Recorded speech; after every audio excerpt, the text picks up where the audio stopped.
అక్షరం ముక్క చదవని అపర మేధావి, జానపద గేయ రచయిత, రాష్ట్ర గీత రచయిత అయిన శ్రీ అందశ్రీ గారు ఈ రోజు ఉదయం పరమపదించారు.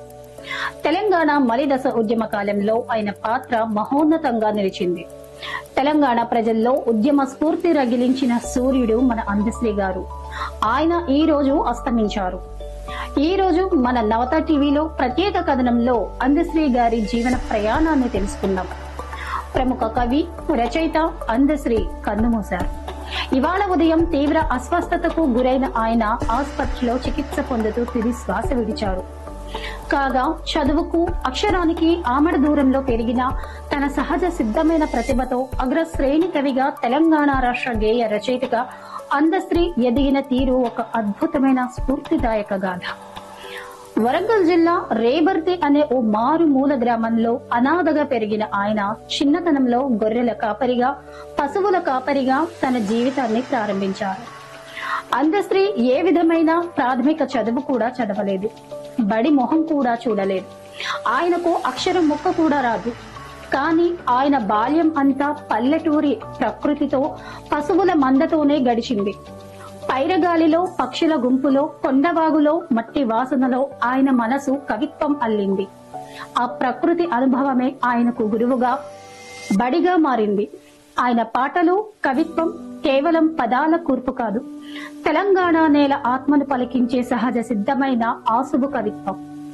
అందశ్రీ తాపి పని నేర్చుకోవడానికి నిజామాబాద్ వెళ్లినప్పుడు శృంగేరి మఠానికి చెందిన స్వామి శంకర్ మహారాజ్ ఆయన పాటలు విన్నారు. ఆసువుగా అద్భుతమైన కవిత్వం చెప్పి ఆయన ప్రతిభను గుర్తించి చేరదీసి ఆయన పేరును అందశ్రీగా మార్చారు.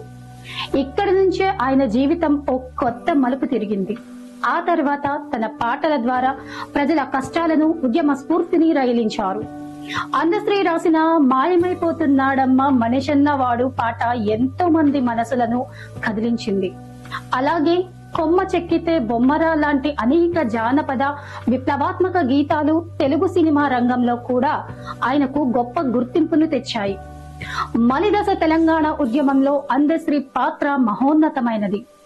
ఆయన ధూమ్ధామ్ కార్యక్రమ రూపశిల్పిగా తెలంగాణ 10 జిల్లాల ప్రజల్లో ఉద్యమ స్ఫూర్తిని రగిలించారు. తెలంగాణ ప్రజల గుండెల్లో నిలిచిపోయిన జయ జయ హే తెలంగాణ జననీ జయ కేతనం గీతాన్ని అందశ్రీనే రచించారు. తెలంగాణలో కాంగ్రెస్ ప్రభుత్వం అధికారంలోకి వచ్చాక ఈ గీతాన్ని తెలంగాణ రాష్ట్ర ప్రభుత్వం అధికారిక రాష్ట్ర గేయంగా ప్రకటించింది. ఇక కాకతీయ విశ్వవిద్యాలయం నుండి ఆయన గౌరవ డాక్టరేట్ ను అందుకున్నారు. నంది పురస్కారం కూడా లభించింది. 2006లో గంగా సినిమాకు ఉత్తమ గీత రచయితగా ఆయనకి ఈ పురస్కారం దక్కింది. దాశరథి సాహితీ పురస్కారం 2015, 2024లో వచ్చింది. తెలంగాణ రాష్ట్ర ఆవిర్భావ దినోత్సవం సందర్భంగా ముఖ్యమంత్రి చేతుల మీదుగా నగదు పురస్కారం, నిరక్షరాస్యుడైన అందశ్రీ అపారమైన సాహిత్య సేవకు గుర్తింపుగా ఆయనకు గౌరవ డాక్టరేట్ ను ప్రదానం చేసింది. ఏనాడు బడికి వెళ్లకపోయినా, అక్షరం ముక్క రాకపోయినా అందశ్రీ తెలంగాణ సాహిత్యానికి చుక్కానిగా నిలిచారు. మరొక్కసారి మన నవత టీవీ తరపున, అలాగే తెలంగాణ రాష్ట్ర ప్రజల తరపున అందశ్రీ గారికి అశ్రు నివాళులు అర్పిస్తున్నాం.